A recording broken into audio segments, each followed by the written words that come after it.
வணக்கம். நான் அரந்தை மணியன். இன்றைய நிகழ்ச்சியில் அண்மையில் கோவாவில் நடந்த உலக பட விழா பற்றி கொஞ்சம் பார்க்கலாமா?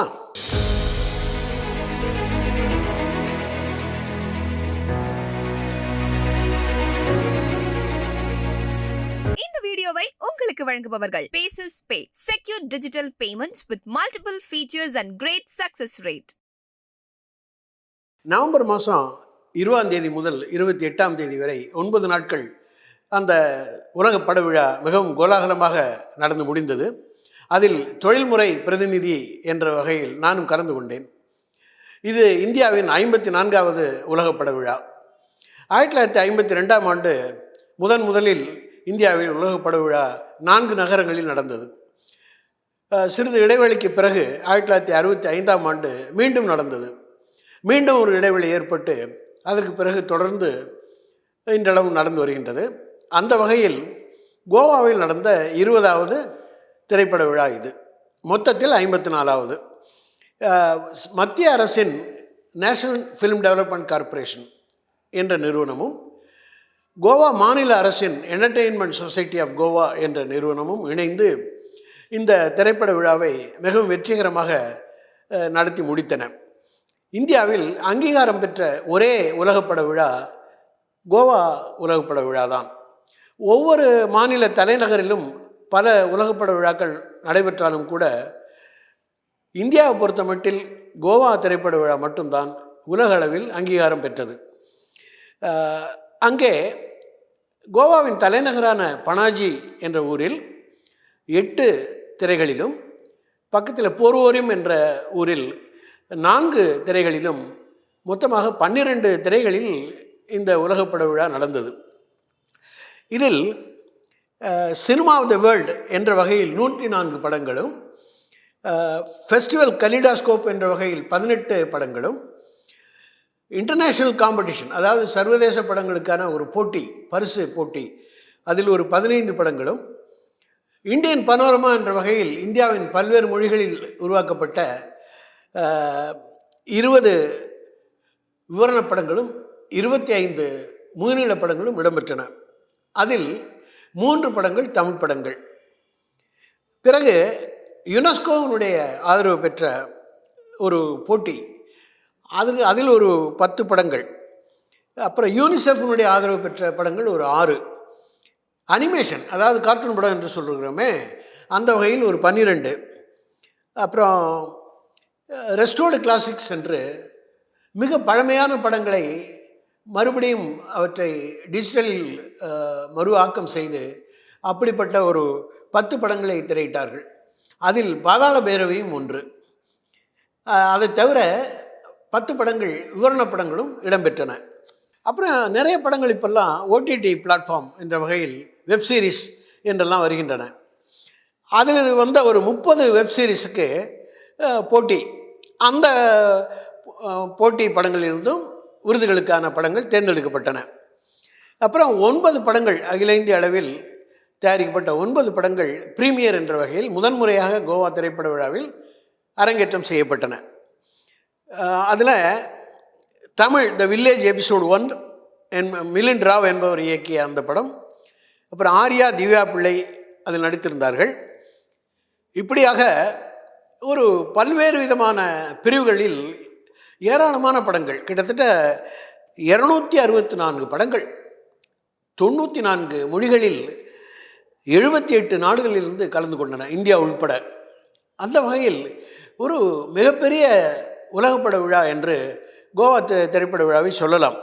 இதை தவிர ஃபிலிம் பசார் என்ற வகையில் இந்தியாவில் திரைப்பட தயாரிப்பாளர்கள், இயக்குநர்கள் தங்கள் படங்களை உலக பிரதிநிதிகளுக்கு போட்டு காண்பிக்கும் வகையில் ஃபிலிம் பசார் என்ற ஒன்றை நடத்தினார்கள்.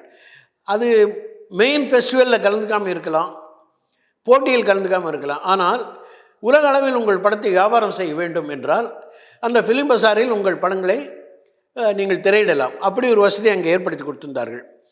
அதை தவிர கோவா மாநிலத்தில் இருந்த கொங்கணி மொழியில் தயாரிக்கப்பட்ட 7 படங்கள் இடம்பெற்றன.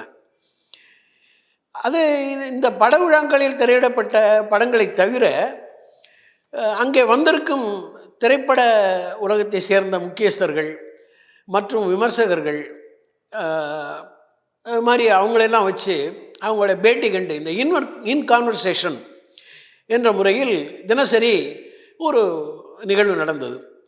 அதில் தமிழ் திரைப்பட நடிகர்கள் விஜய் சேதுபதி, குஷ்பு இருவரும் அதில் கலந்து கொண்டார்கள். இந்தியன் பனோரமா என்ற அந்த நிகழ்வில் கலந்து கொள்வது நமது இந்திய திரைப்பட உலகினருக்கு ஒரு ப்ரெஸ்டீஜியஸ் இது என்று சொல்லலாம். அதாவது பெருமைப்படத்தக்க ஒரு விஷயம். அங்கே நமது படங்கள் திரையிட்டால் அதுக்கு ஒரு கௌரவம் மரியாதையும் கிடைக்கும் என்ற வகையில் இதுக்கு ஒரு 4-5 மாதங்கள் முன்பாகவே பல மொழி திரைப்பட தயாரிப்பாளர்களும் இயக்குநர்களும் தங்கள் படங்களை அதுக்கு அனுப்பி வைப்பார்கள். அதிலிருந்து தேர்ந்தெடுத்த படங்களை மட்டுமே அங்கு போடுவார்கள். அந்த வகையில் 3 தமிழ் படங்கள் அங்கே காண்பிக்கப்பட்டன. காதல் என்பது பொது உடைமை, பொன்னியின் செல்வன் 2வது பாகம், விடுதலை முதல் பாகம், இந்த 3 படங்களும் அங்கே இடம்பெற்றன. அகில உலக அளவில் கிட்டத்தட்ட 18 நாடுகளிலிருந்து 7200 பிரதிநிதிகள் இந்த உலகப்பட விழாவில் கலந்து கொண்டார்கள். அதில் 264 படங்களை பார்க்கும் வாய்ப்பு அவர்களுக்கு கிடைத்தது. ஆனால் எல்லோரும் எல்லா படங்களையும் பார்த்துவிட முடியாது. அது மட்டும் இல்லாமல் அங்கே ஒரு சிறப்பு அம்சம் என்னவென்றால், நீங்கள் எந்த தியேட்டரில் எந்த காட்சியை பார்க்க விரும்புகிறீங்களோ அதுக்கு 2 நாள் முன்னாடியே ஆன்லைன்லேயே புக் பண்ணிக்கணும். இல்லைன்னா பார்க்க முடியாது. சும்மா ஏதோ நம்மகிட்ட தான் கார்டு இருக்கே அப்படின்னு சொல்லிட்டு தேட்டர் வாசலில் போய் க்யூவில் நின்று பார்க்க முடியாது. 2 நாள் முன்னாடியே முடிவு பண்ணி விடணும். நான் இந்த தேட்டரில் இந்த ஷோ நான் பார்க்கணும் அப்படின்னு ஆன்லைனில் புக் பண்ணிக்கணும். அப்படி ஒரு நாளைக்கு அதிகபட்சம் 5 படங்களை ஒருவர் பார்க்க முடியும். அந்த படத்திற்கு நீங்கள் புக் பண்ணிவிட்டு நீங்கள் போகவில்லை என்றால் மறுநாள் இருந்து உங்களுக்கு ஒரு படம் குறைக்கப்படும். 4 படங்கள் தான் பார்க்க முடியும். நீங்கள் புக் பண்ணலைன்னா படங்களை பார்க்க முடியாது. புக் பண்ணிவிட்டு போகாமல் இருந்தால் என்னால் வர முடியாது என்பதை முன்கூட்டியே சொல்ல வேண்டும். ஏனென்றால் மற்றவர்களுக்கு அந்த இடம் கொடுக்கப்படும். இப்படியாக ஒரு சிறப்பு வசதி ஒன்று அங்கே உண்டு. இது இந்தியாவில் வேறு எந்த திரைப்பட விழாவிலும் இப்படி ஒரு அமைப்பு இல்லை. ஆகவே இந்த ரயில்வேயில் தட்கலுக்கு டிக்கெட் புக் பண்ணுறதுக்காக எல்லாம் காத்துட்ருப்பாங்க இல்லையா, அது மாதிரி 2 நாள் முன்னாடியே எல்லோரும் லேப்டாப்பில் இல்லை மொபைல் ஃபோனில் கரெக்டாக 8 மணி காலையில் ஆரம்பிப்பாங்க. எல்லாம் ரெடியாக காத்துட்ருப்பாங்க. டக்குன்னு நீங்கள் முடிவு பண்ணி வச்சுக்கணும். முன்னாடியே எந்த தேதியில் எந்த தேட்டரில் என்ன படம் பார்க்குறோங்கிறத முன்னாடியே முடிவு பண்ணி வச்சுட்டு டக்குன்னு கிளிக் பண்ணணும். அப்போ உங்களுக்கு 3000-4000 பேர் ஒரே நேரத்தில் கிளிக் பண்ணுறதுனால அங்கே ஒரே ஜாம் ஆகி உங்களுக்கு கிடைக்கணும். அதிலிருந்து உங்களுக்கு கிடைத்தால் உங்களுடைய டிக்கெட் ரிசர்வ் பண்ண விட்டது என்று மொபைலில் மெசேஜ் வரும். இல்லைன்னா டிக்கெட் இல்லை அப்படின்னு மெசேஜ் வரும். இது ஒன்று தான் அங்கேருந்து ஒரு விசித்திரமான விஷயம். அப்படி செய்யலைன்னா பார்க்க முடியாது. என்னால் கூட அது மாதிரி ஒரு 3-4 படங்களை என்னால் பார்க்க முடியாமல் போய்விட்டது. ஆகவே இது ஒன்று தான் அங்கேருந்து ஒரு சிலருக்கு அது அதாவது கொஞ்சம் வயதானவர்கள், விரைவாக செயல்படுத்த முடியாதவர்களால் இந்த மாதிரி இந்த ஆன்லைனில் புக் பண்ண முடியாமல் போகிறதுனால படங்களை பார்க்க முடியாத நிலைமை ஏற்பட்டுள்ளது. ஆனால் இளைஞர்கள் இதை ரொம்ப அருமையாக பயன்படுத்திக் கொள்கிறார்கள். இந்த கோவா உலகப்பட விழாவில் தென்னிந்திய மொழி படங்களுடைய பங்களிப்பு சற்று குறைவாகத்தான் இருந்தது. அதே போல் தமிழ்நாட்டிலிருந்து அங்கு சென்று இந்த படங்களை பார்த்த பிரதிநிதிகளும் எண்ணிக்கையில் மிகவும் கம்மி. ஒரு 100 பேர் தான் இருக்கும். கிட்டத்தட்ட 1700 பேர் கோவா மாநிலத்தை சேர்ந்தவர்களே அங்கே பங்கேற்றார்கள். அடுத்தபடியாக கேரளாவை சேர்ந்த நண்பர்கள் அடுத்த இடம் பிடித்தார்கள். 3வது மகாராஷ்டிரத்திலிருந்து வந்த ரசிகர்கள் நிறையா அங்கே கலந்துக்கிட்டு இருந்தாங்க. அதில் தமிழ்நாட்டிலேருந்து போனவங்க கம்மி தான். அதே போல் தொடக்க விழா நடந்தது. 20ஆம் தேதி அங்கே ஒரு உள்ளரங்கத்தில் தொடக்க விழா நடந்தது. அதில் மத்திய அமைச்சர்கள் எல்லோரும் கலந்து கொண்டார்கள். ஆனால் அதில் தமிழ்நாட்டை சேர்ந்த திரைப்பட உலகத்து பிரதிநிதிகள் என்று யாரையுமே மேடையில் பார்க்க முடியவில்லை. முழுக்க மும்பை நகரத்து திரைப்பட உலகத்தை சேர்ந்தவர்கள் தான் அங்கே அதிகமாக இருந்தார்கள். அந்த மாதிரி இருந்தது. குஷ்பு அண்ட் விஜய் சேதுபதி அந்த விவாதத்தில் கலந்து கொண்டது மட்டும்தான் தமிழ்நாட்டிலிருந்து சென்ற ஒரு பிரதிநிதிகள் அவர்கள் என்று சொல்லலாம். ஒருவேளை ஒவ்வொரு ஆண்டும் டிசம்பர் மாதத்தில் சென்னையிலே சர்வதேச பட விழா நடக்கின்ற காரணத்தினால் நாம் இங்கே பார்த்துக்கலாமே, எதுக்கு அவ்வளோ தூரம் கோவாவில் போய் செலவழித்து எல்லாம் பார்த்துட்ருக்கணும் அப்படின்னு நினைக்கிறாங்களா என்னன்னு தெரியல.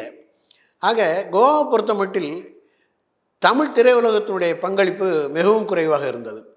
ஆனால் அங்கே இருந்து ஒரு கலை விழாவாகவே இதை நடத்துகிறார்கள். கோவாவுடைய அரசு இதற்கு மிகுந்த முக்கியத்துவம் கொடுக்கிறது. இதற்காக செலவழிக்கப்படும் தொகை கூட ரொம்ப கோடிக்கணக்கில் செலவழிக்கிறார்கள். சர்வதேச படங்களில் போட்டியில் கலந்து கொண்டு வெற்றி பெறும் படத்துக்கு 40 லட்சம் ரூபாய் கொடுக்கிறார்கள். இது ஒரு பெரிய தொகை. அதுபோல் இந்தியாவில் வேறு எந்த திரைப்பட விழாவிலும் கொடுப்பதில்லை. அந்த வகையில் நமது தமிழ் திரைப்பட இயக்குநர்களும் பட தயாரிப்பாளர்களும் இன்னும் அதிக அளவில் அங்கே போட்டியில் கலந்து கொள்ள முன்வர வேண்டும் என்று நான் விழைகிறேன். இந்த வீடியோ உங்களுக்கு பிடிச்சிருந்தா லைக் பண்ணுங்க, ஷேர் பண்ணுங்க, கமெண்ட் பண்ணுங்க. மறக்காம OH சினிமா சேனலுக்கு சப்ஸ்கிரைப் பண்ணுங்க.